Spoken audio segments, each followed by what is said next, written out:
seja bem-vindo ao Pré-ENEM Ciências da Natureza Física. Meu nome é Amanda. Hoje nós vamos para a nossa aula de número 3 e vamos falar um pouquinho sobre calor e temperatura. Bom, nessa aula nós vamos primeiramente confrontar o que diz o nosso senso comum sobre essas duas grandezas. Em seguida, a gente vai definir o conceito de temperatura e o conceito de calor e alguns conhecimentos relacionados. Vamos lá? Bom, eu vou começar com uma situação que a maioria das pessoas já passou. Com certeza você já foi em algum lugar e um coleguinha, um amigo disse: pode entrar, a água está quentinha. E aí, quando você entrou, você se deparou, com uma água fria. E aí, será que seu colega estava te enganando? E aí, ele realmente estava sentindo a água fria? Bom, outra situação bem comum, principalmente em casamento, é o uso dessas velas, com faísca de metal. Aqui eu trouxe a temperatura que uma vela dessas pode chegar. Então a gente pode ver aí que cada vela dessas equivale a uma temperatura de aproximadamente 2.000 graus Celsius. E aí, vocês acham que esse casal e tantos outros, que realizam essa prática, eles têm um risco de se queimar? Bom, a gente vive aí num país tropical, que na maior parte do ano as temperaturas são bem elevadas. Mas fisicamente, é correto dizer que está calor? O que você acha? Bom, se você gosta de um bom prato de sopa, certamente você já teve que esperar a batata esfriar e comer outros legumes antes, certo? Mas você concorda que as batatas foram cozidas juntas com outros legumes? Por que ela está mais quente que as outras partes da sopa? Vocês já pararam para pensar nisso? Bom, então vamos lá. Para a gente conseguir responder essas perguntas e muitas outras, a gente tem que definir o conceito de temperatura e calor. Na física, temperatura é a grandeza que mede o grau de agitação das moléculas. Como assim, Amanda? Todo o corpo é composto, por partículas.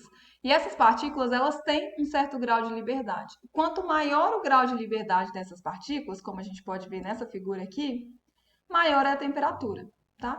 Então, de forma bem genérica, a temperatura ele vai medir a energia cinética média de todas as partículas de um corpo.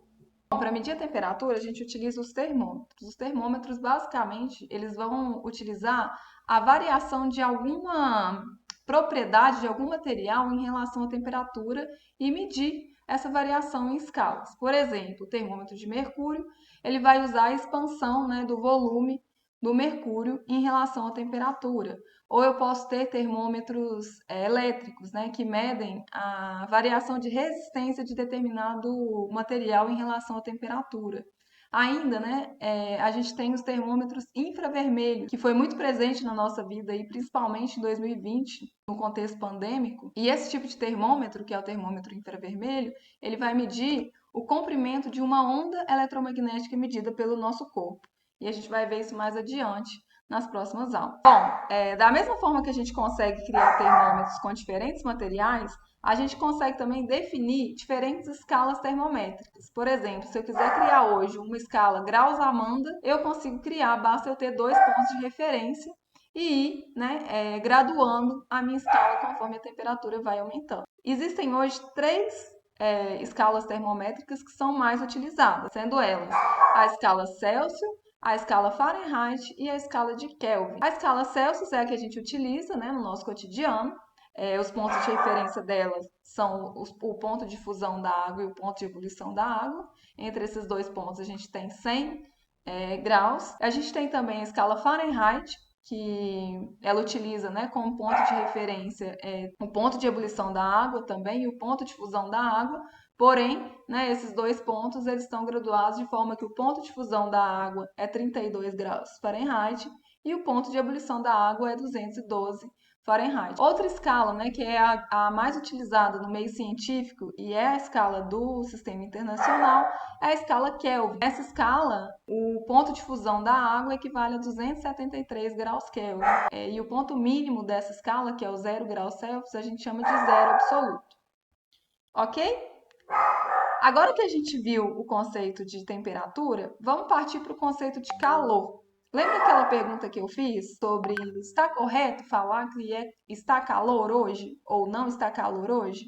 Tá? Então, toda vez que na física a gente falar de calor, a gente está falando sobre energia em transmissão, ok? E essa transmissão só ocorre devido à diferença de temperaturas entre os corpos. Então, vamos lá, recapitulando.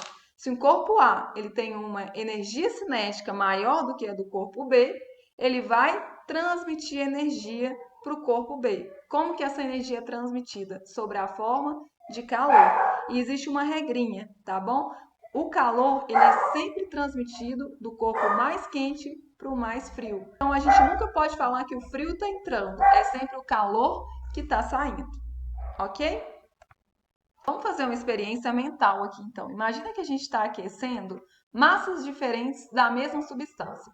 Aqui eu trouxe, né, duas panelas, elas estão recebendo a mesma quantidade de calor aqui, de uma mesma chama, e eu tenho em uma panela 1 kg de água e em outra panela eu tenho 5 kg de água. Eu acho que é fácil a gente inferir que se eu colocar a mesma quantidade de calor para essas duas quantidades de água, eu vou aquecê-las de forma diferente, certo? Então, a quantidade de calor recebida, né, nem sempre ela vai gerar a mesma variação de temperatura. Bom, agora vamos fazer um segundo experimento. Agora eu vou aquecer a mesma quantidade de duas substâncias diferentes. O que vocês acham que vai acontecer? Por exemplo, se eu aquecer 2 kg de água e 2 kg de óleo e deixar eles o mesmo tempo, né, na mesma chama, eles também vão se aquecer de forma diferente. Então, vocês podem perceber que além da massa, né, existe alguma outra propriedade aí que determina a variação de temperatura desse corpo. Essa propriedade a gente chama de calor específico, ok? Então, aqui eu trouxe uma tabela de alguns calores específicos de algumas substâncias. Por exemplo, a água, ela tem um calor específico de 1 caloria por grama por grau Celsius. Isso significa que para eu aumentar 1 grau Celsius de 1 grama de água, eu preciso inserir a quantidade de calor igual a 1 caloria. Ok? E aí eu tenho materiais que têm calores específicos mais altos e materiais que têm calores específicos mais baixos. A quantidade de calor que eu preciso fornecer para o material, então, ela é proporcional à massa, certo? Então, como a gente viu, né, quanto maior a massa de material, mais energia eu preciso fornecer para ele, para aumentar a temperatura. E quanto maior o calor específico, como a gente mostra nessa tabela aqui, maior a quantidade de calor também que eu preciso fornecer, certo? Então, a gente chega na fórmula da calorimetria, que diz o seguinte: quando eu forneço determinada quantidade de calor para um corpo qualquer, ou seja, determinada energia térmica para esse corpo, ele vai variar a sua temperatura de acordo com essa fórmula, que é quantidade de calor é igual a massa vezes calor específico vezes a variação da temperatura. Bom, aqui eu trouxe uma foto do deserto do Saara e eu trouxe também um gráfico que mostra, né, a variação de temperatura média em um dia no deserto do Saara. Então, se a gente pegar esse gráfico aqui, a gente pode ver, né, que a taxa de variação da temperatura ela é muito alta. Então, lá para as 4 horas da manhã, por exemplo, 2, a gente chega a menos 10 graus Celsius. Pensa no frio que faz, né, à noite no deserto. E aí, ao longo do dia, rapidamente, a temperatura aumenta e a gente chega aí por volta, né, de 60 graus Celsius. Por que isso acontece, né? Eu não sei vocês, mas eu achava que o deserto era sempre quente. Isso acontece justamente devido ao calor específico, né, da areia. A areia ela é uma substância que tem um calor específico muito baixo. Então, ela aquece muito rápido, mas ela também resfria muito rápido, ou seja, ela libera esse calor muito rápido. E aí, na parte da noite, né, como a gente não tem energia solar e a gente não está recebendo energia térmica, essa energia, né, ela é rapidamente perdida aí, né, para o ambiente e a gente tem, né, essa temperatura baixa. Então, esse fenômeno ocorre justamente, né, devido ao baixo calor específico dessa substância. Bom, gente, visto os conceitos de calor e temperatura, eu acho que a gente já consegue responder aí algumas questões que foram feitas no início dessa aula. Como, por exemplo, aquela situação típica quando seu amigo te chama para ir para a piscina e você entra e, né, no momento que você entra, a água está fria. Por que a água está tão fria no momento que a gente entra? Por que a gente sente esse baque? Porque a nossa temperatura, colocar TH de humano, ela vai ser maior do que a temperatura da água. E aí o que acontece? Que a gente viu quando eu tenho diferença de temperatura entre dois corpos, eu vou ter transmissão de energia. Então, na hora que você está sentindo frio, na verdade é porque o seu corpo está perdendo calor para a água. E aí, não sei se vocês já repararam, né? Claro que sim, Conforme vai passando o tempo na água, realmente a água ela vai ficando, né, agradável. Então aí é a sua vez, né, de falar com o seu amigo, vem, entra, a água tá boa, né? Outro caso que a gente consegue explicar também é o caso da batata na sopa, né? Ou aquela vulga expressão, deixa a batata quente na minha mão. Por que a batata quente demora tanto a esfriar, gente? Porque o calor específico da batata, ele é muito alto. Então, da mesma forma que a gente demora para aquecer a batata, ela vai perdendo calor, né, aos poucos para o ambiente. Então, ela vai demorar a se resfriar também. Outra situação que eu perguntei também no início dessa aula é se esse casal de noivos aqui, eles correm o risco, né, de se queimar. A resposta é não. Por quê? Apesar da chama ela ter uma temperatura muito alta, a faísca ela é tão pequena, mas tão pequena, que a quantidade de calor que ela transporta é muito pequena. Então, quando essa faísca ela atinge a nossa pele, a gente não vai sentir. Uma outra situação que eu trouxe aqui é a questão das praias, piscinas. Eu não sei se vocês já repararam, mas no final da tarde é mais gostoso entrar numa piscina ou na praia, o mar está mais quente. Por quê? Porque o calor específico da água, ele é relativamente alto. Então a água ela demora para se aquecer, mas na hora que ela vai liberando esse calor, ela libera aos poucos. Então no final do entardecer ali, né, no comecinho da noite, é o ponto que a água está mais quentinha, mais gostosa para entrar. Por quê? Ela recebeu o calor, né, do sol o dia todo, porém ela ainda não teve tempo de liberar esse calor para o ambiente. Bom, uma outra situação que eu perguntei, né, é se fisicamente está correto dizer que está calor.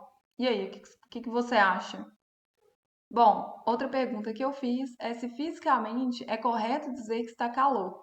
O que você acha? Calor, como a gente viu, é fluxo de energia, energia em movimento. Então, eu não posso dizer que está calor, ok? Quando o dia tiver temperaturas muito elevadas, o correto fisicamente para se dizer é está quente ou está frio, beleza? Outra coisa, né? Eu não vou fechar a janela para o frio não entrar. Eu fecho a janela para o calor não sair.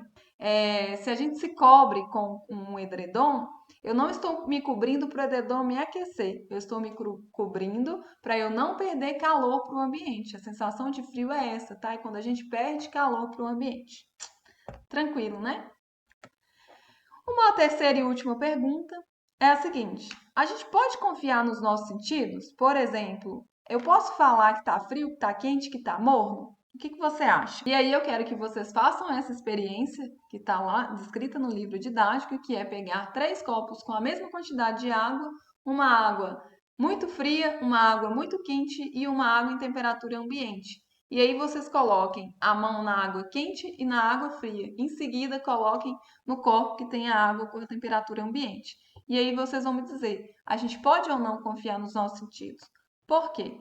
Então, para finalizar a nossa aula, eu trouxe aqui um exemplo típico do nosso dia a dia, que é uma panela, aquecendo a água aí para o miojo.